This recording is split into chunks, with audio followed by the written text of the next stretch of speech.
pláticas quincenales. eh, a veces hago semanales, pero son pláticas especiales. En esta ocasión vamos a retomar a un escritor, Dostoyevsky, que pareciera que anda de moda otra vez en el siglo XXI. Nunca va a pasar de moda.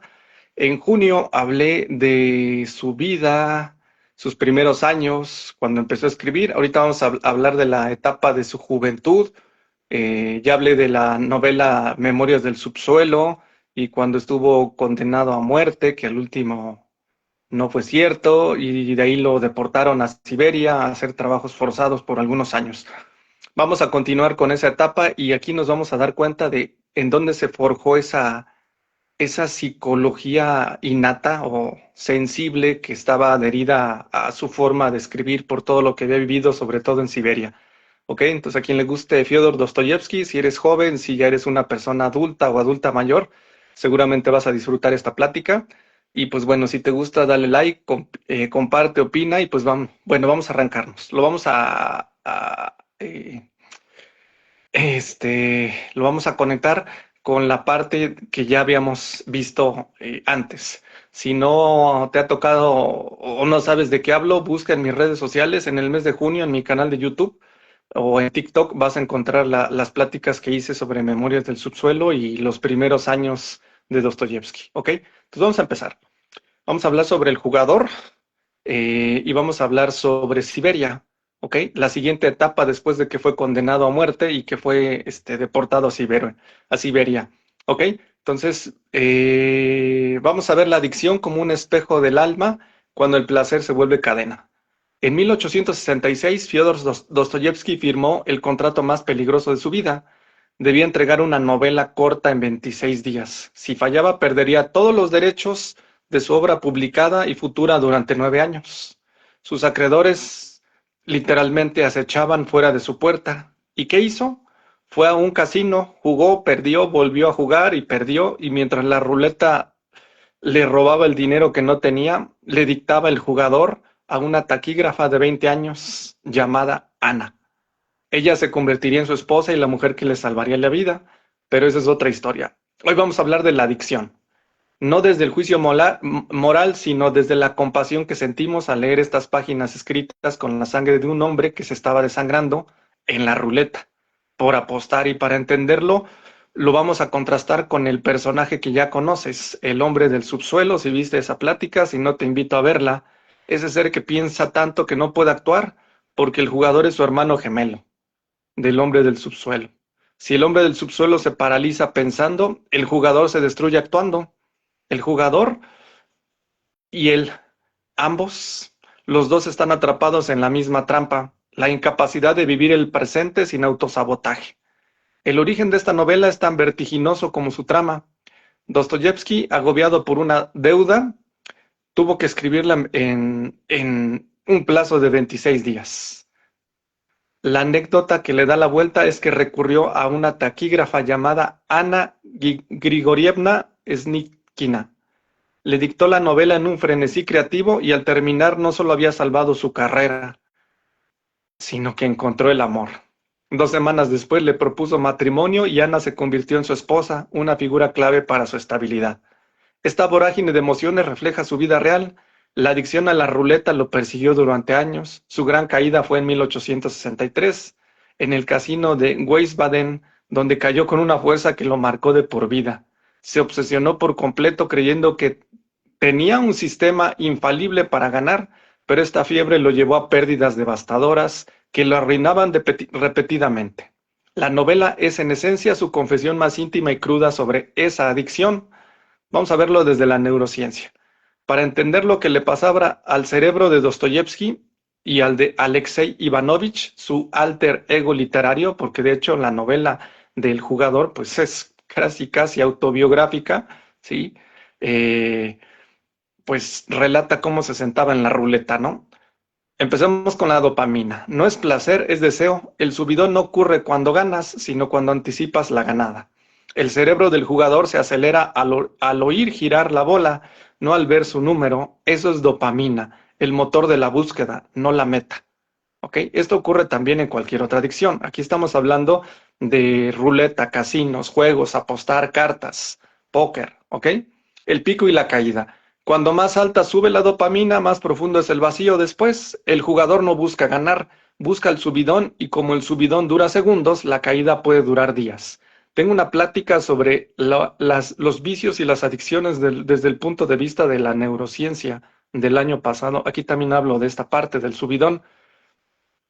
Luego sigue la tolerancia. Cada vez necesita una apuesta mayor para sentir lo mismo. Es el mecanismo de la adicción. Por eso Alexei Ivanovich empieza apostando poco y termina perdiéndolo todo. Y al perder no siente dolor, siente alivio, porque al fin puede dejar de esperar. Esa es la paradoja más oscura de la adicción. Perder es un descanso. La adicción no es amar lo que haces, es no poder parar, aunque lo odies, y cuando pierdes, por fin descansas. Así se sentía Dostoyevsky. Ahora, conectando esto con Memorias del subsuelo, el hombre del subsuelo sufre por pensar demasiado, su enemigo es la conciencia. El jugador sufre por actuar sin pensarlo, su enemigo es el impulso. Pero los dos sufren por lo mismo, no pueden habitar su propia vida. Ahora lo vamos a ver desde la mirada arquetípica del tarot de Marsella. Alexei Ivanovich, el personaje de la novela El jugador de Dostoyevsky, está atravesado por varias energías arquetípicas. Primero, el loco, ¿sí? Alexei se lanza a la ruleta sin red, no calcula, no negocia, se juega la vida como quien salta de un acantilado. Es el loco de la adicción, el que camina hacia el abismo sonriendo. La rueda de la fortuna. La ruleta misma, la ilusión de que la próxima será la buena, girar y ganar esperando que el destino te premie, pero la rueda no distingue entre ganadores y perdedores, solo gira. Siguiente, el diablo. Aquí está la clave, las cadenas del diablo están flojas, podemos soltarlas pero no queremos. La adicción es eso, la libertad de seguir esclavizado. Alexei podría irse del casino pero no se va, porque fuera del casino no sabe quién es. Así se sienten muchas personas que tienen adicciones. Fuera del vicio o la adicción no saben quiénes son.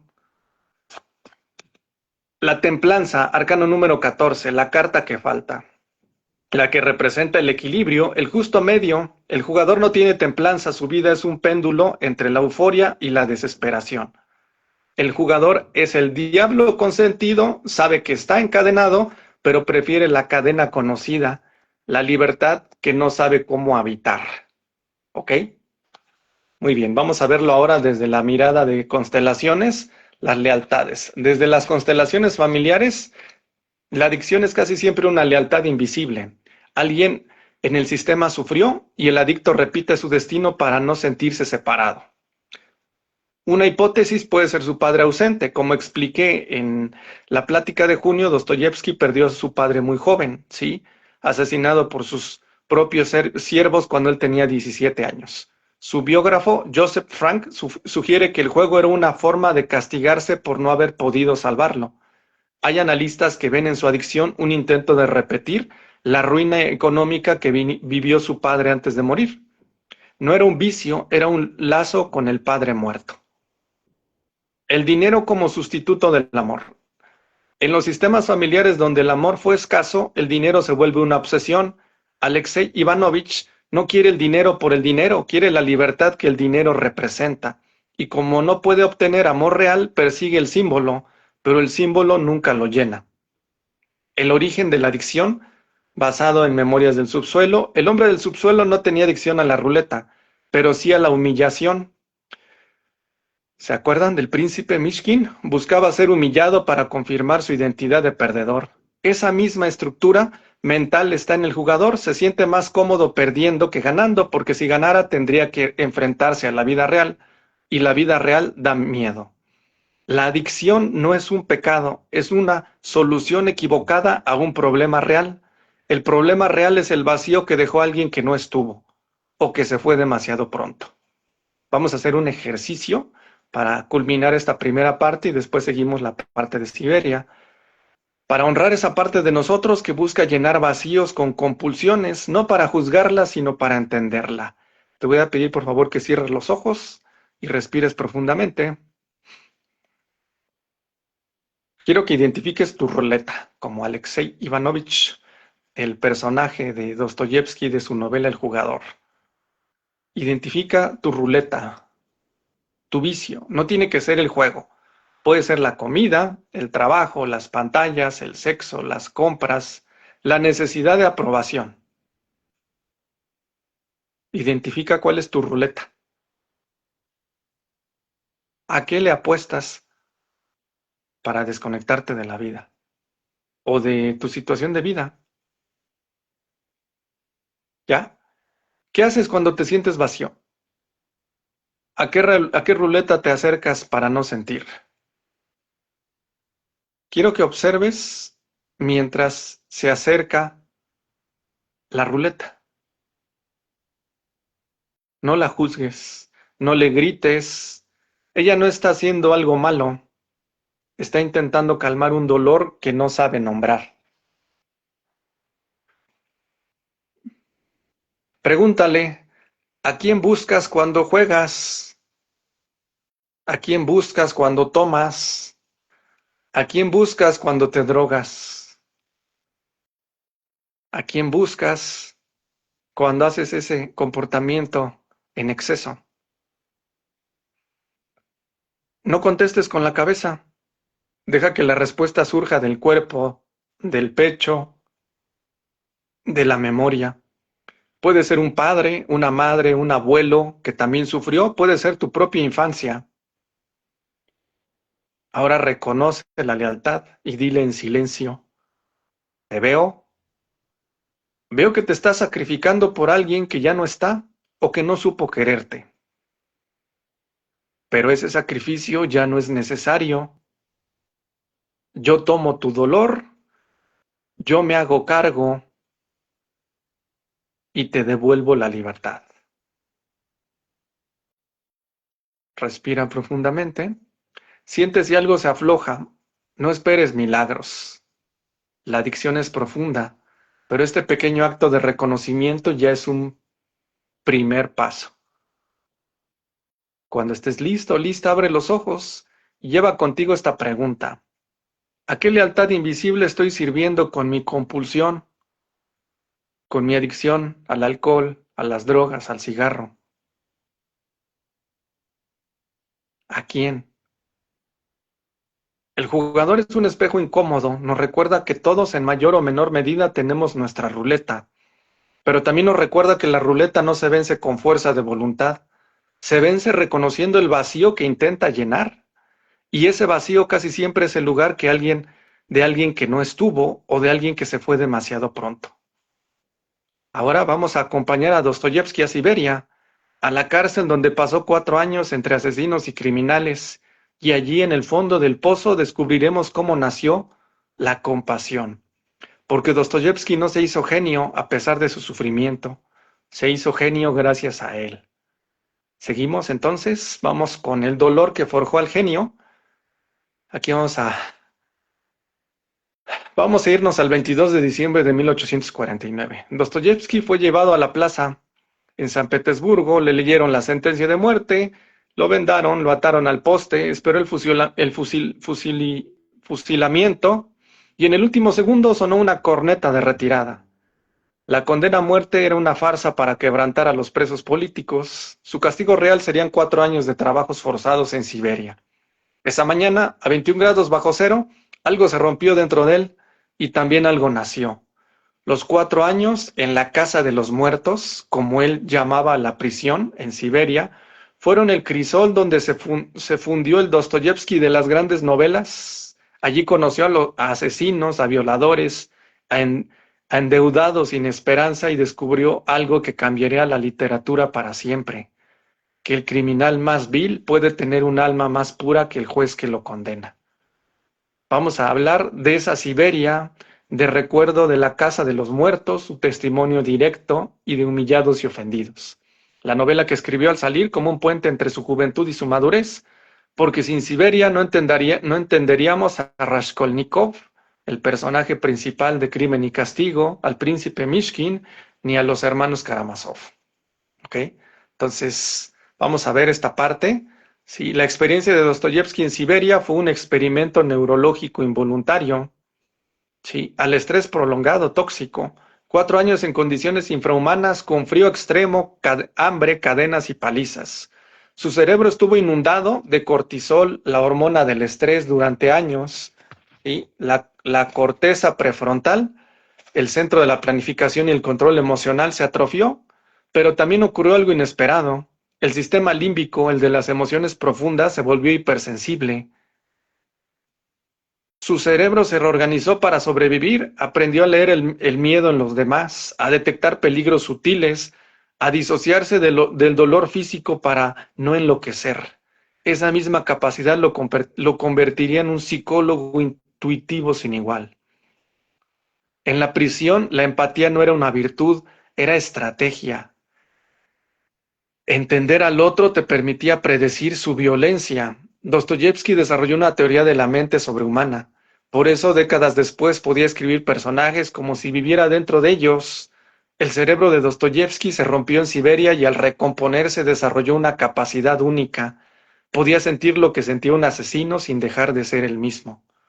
Ahora vamos a verlo desde la mirada arquetípica, los arcanos del abismo y la luz. La Siberia de Dostoyevsky tiene sus arcanos. Algunos son oscuros y otros son luminosos. Primero, el arcano de la torre, la destrucción total. Dostoyevsky lo perdió todo en Siberia. Libertad, salud, dignidad, futuro. La torre es el rayo que cae sobre la seguridad, pero después de la torre solo quedan escombros. Y sobre los escombros se puede construir algo nuevo. Siguiente arcano que se relaciona: el ermitaño, el confinamiento solitario, la celda, el aislamiento, pero también la introspección forzada.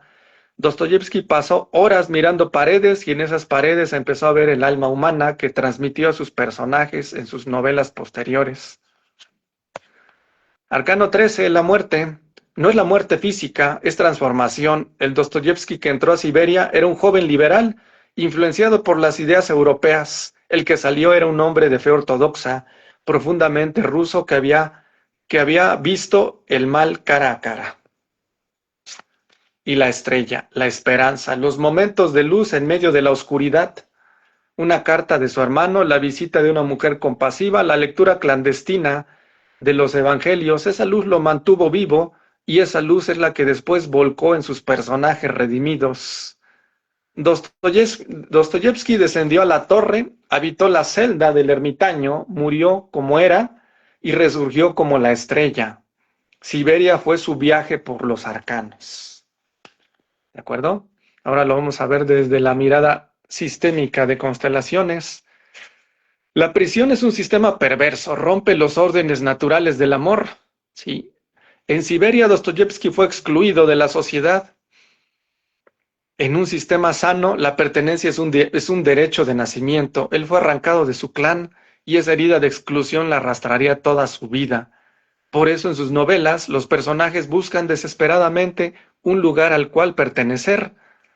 Dostoyevsky compartió celda con asesinos y violadores y descubrió que ellos también tenían madres, también habían sido niños, también habían sufrido. Ese descubrimiento lo marcó para siempre. El criminal no es un monstruo, es un ser humano que en algún momento fue excluido del amor, por eso décadas después, Raskolnikov no es un villano, es un hombre atrapado en su propia cabeza. La única lectura permitida era el Nuevo Testamento. Dostoyevsky lo leyó y releyó, y ese libro se convirtió en su ancla. En las constelaciones, un objeto que pertenece a un excluido puede sanar si se le da un lugar. Ese evangelio fue su lugar sagrado. En Siberia, Dostoyevsky aprendió que el criminal no es el enemigo, es el espejo de lo que todos podríamos ser si el amor nos hubiera faltado. Ahora vamos a pasar al ejercicio sanador y vamos cerrando. Vamos a honrar a los excluidos de nuestro sistema, a los que fueron excluidos, encarcelados o marginados, porque su dolor puede estar repitiéndose en nosotros sin que lo sepamos. Cierra tus ojos y respira muy profundamente. Quiero que traigas a tu mente a un familiar que fue excluido. Puede ser un preso, un loco, un borracho, un suicida, un hijo no reconocido, un aborto, alguien de quien no se habla en las cenas familiares. Tráelo a tu mente. Ahora quiero que lo observes sin miedo. No es un monstruo, es un ser humano que sufrió. Quiero que le digas en silencio, te veo, te reconozco, tú perteneces a este sistema, nadie puede borrarte, ni la cárcel, ni la locura, ni la vergüenza. Ahora hazle una reverencia, inclina la cabeza hacia él o ella. Ese gesto es un acto de constelación. Le estás devolviendo su lugar en el clan. Ahora colócate frente a él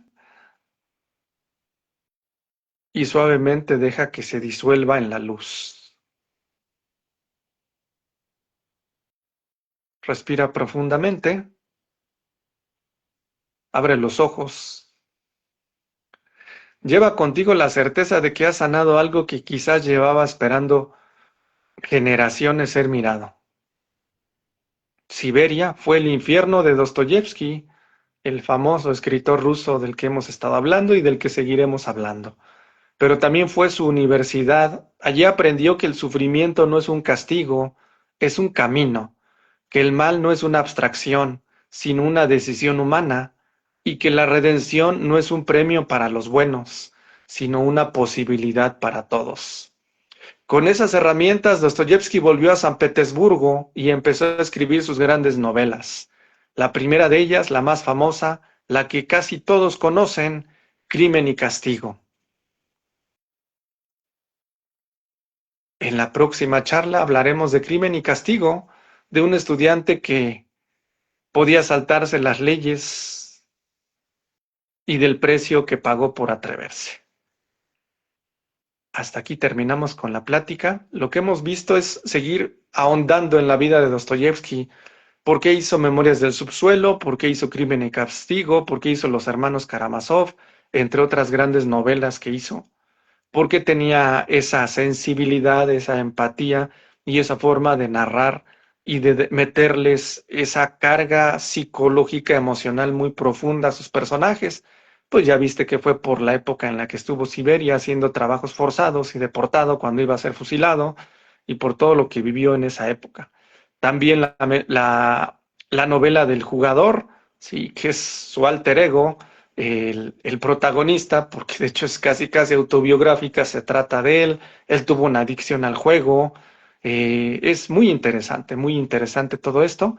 Seguiremos hablando de Dostoyevsky, también seguiremos hablando de cine y vamos a continuar hablando de esto hasta llegar a sus grandes novelas como Crimen y Castigo, Los Hermanos Karamazov y demás. Bueno, hasta aquí con la plática. Si te gustó, dale like, opina, comparte. Gracias por verme por ahí. A mi sobrina, a mi hermana y a todos los que vean esta transmisión después. Muchas gracias. Yo soy Jorge para todas mis redes sociales. Namaste.